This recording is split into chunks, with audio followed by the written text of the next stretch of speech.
And the mayor of Dubbo, I think it was, yeah. Dubbo, how are you, Mr. Mayor? Very well, thank you. Wear your bling in or Perno. something, you know.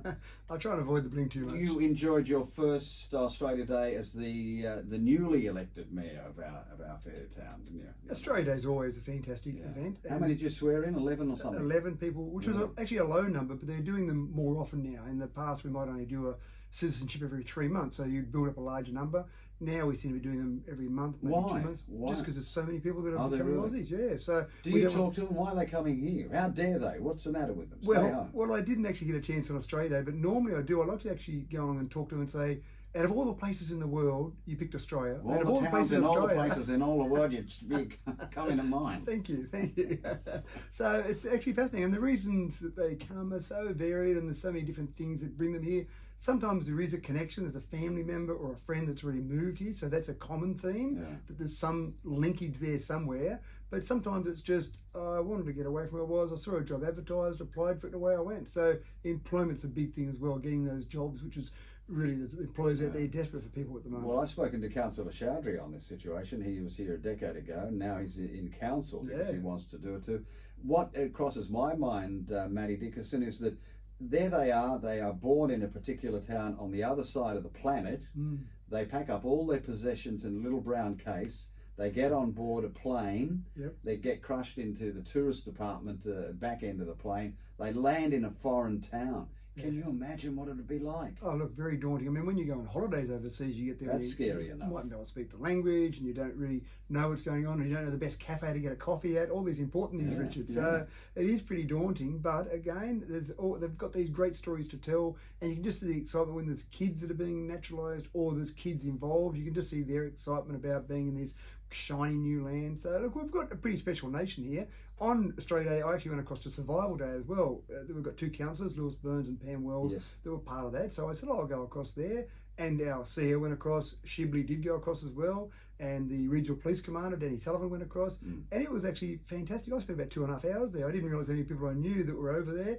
And so that was a really good experience as well. I wasn't sure how they'd receive me, but they welcomed me with open arms, so it was fantastic. That's what they do, because they're not threatened anymore. No, that's right. In a free country. Now, you had a meeting last night? Our first ordinary meeting. Now, this is a shift from the normal Monday night, because it was a poll, if you like, or a democratic decision that they said to you, Mathew Dickerson, no, we don't want to go Monday night. Oh, that's exactly right. We said to all the councillors in the past for, I don't know how long, decades that we've had council meetings on Monday night, but does that work? And a couple of councillors said, oh, well, we'll make it work if it has to, but we actually prefer a different night. So, well, it's your council, you choose when you want it. So it ended up, we went through a series of processes, then we came up with Thursday night. So it doesn't really matter what night it is. It's different, but so what? It doesn't have to be Monday night. No, that's right. The extension of Boundary Road, we see it happening now. It's going up the hill to join in the future Sheraton Road. Yes, that's what will happen there. Correct. So we're in what, stage 2, 3? Where are we? Stage 2 they're doing now. So that's basically going through that process there. It is behind schedule. End of April it should be finished by. Don't blame COVID. I'm not blaming COVID. No, it's just look. I suppose with any project, there's things that you pop up that you don't know about, and as they started doing some of that work, some of the underground pipes that should have been in certain locations at certain depths weren't at those certain locations. Did somebody read the blueprint right? Well, they read the blueprint right, but I don't think they actually did the installation correctly when the first job was done with some of those. Hang on, I got the news that somebody had the map upside down. Maybe that was it. They put them 300 metres above ground. But then that adds cost to things, doesn't it? Well, they've been actually able to save a few costs. So you're right, there were some extra costs there, but they managed to save some costs in some other areas. So at this stage, still on budget, but behind schedule, unfortunately. So, and look, there's probably been a little bit of COVID as well. We've had to have some of our staff go along and help New South Wales government in some of the testing processes. So there's probably a little bit of an impact, but I don't like to just jump on COVID as an easy excuse. It's too easy for people sometimes. So are we on track time-wise to join Sheraton Road or what? Yeah, we will, but by the end of April. So it should have already been joined by now. So it is behind schedule there, but it will join at the end of April when that comes. And one of the tenders that went through council last night was in relation to a footpath that as part of that roadway. There'll be a footpath there. Oh, it'd be great for skateboarding. So maybe put some little lumps along the ground there just to pull up some skateboarders. But the footpath tender went through. So last night, actually, for a council meeting, for the first council meeting, we had lots of notices of motion. All 9 councillors put in a notice of motion. We had a tender document come through, so we had to go into a closed session of council to consider that tender. We had what was the tender for? For the footpath, right. for that extension. Was that granted? No, we actually knocked back all tenders and we made the decision to do it internally. Well, the tenders came in a lot more than the budgeted amount, so.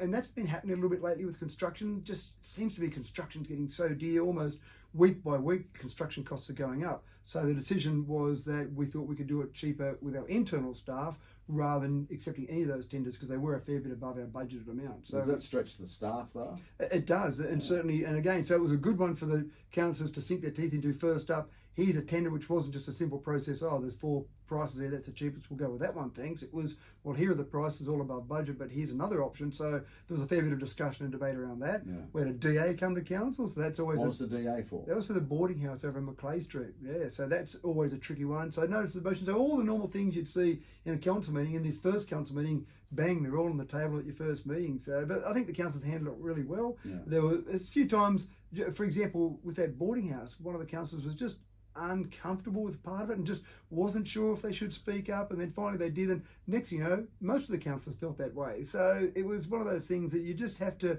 have the confidence to do it, and again, nothing was left on the table. I think everyone had their say last night, and everyone really got the outcomes that they were after. All right, now looking into the future for our city mayor, are we going to go west with development? Housing? Absolutely. Yeah, that's the only way to go, isn't it? That's been the plan for a period of time, even back when I was last on council. The zoning for all these areas out west, and off the top of my head, there was zoning for probably 20,000 homes out in the western direction. So a lot of development has happened in east.